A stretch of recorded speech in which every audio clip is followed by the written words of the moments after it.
ایرج star T V کے معزز ناظرین السلام علیکم۔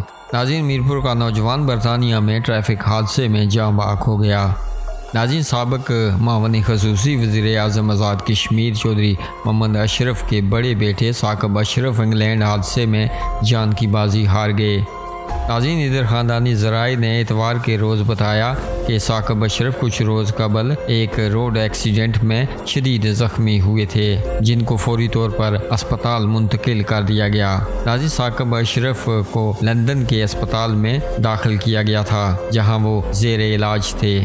ناظرین، ثاقب اشرف کا تعلق میرپور آزاد کشمیر سے بتایا جا رہا ہے۔ وہ آزاد کشمیر کے وزیر اعظم کے سابق معاون خصوصی چودھری اشرف کے بڑے بیٹے تھے۔ ناظرین، آپ اپنی رائے کا اظہار اس افسوسناک خبر کے حوالے سے نیچے کمنٹ باکس میں ضرور کیجیے گا اور مرنے والے کے لیے دعائیں مغفرت کیجیے گا۔ اللہ پاک بھائی کو جنت الفردوس میں اعلیٰ مقام عطا فرمائے اور لوائقین کو یہ عظیم صدمہ برداشت کرنے کی توفیق دے۔ آمین ثم آمین۔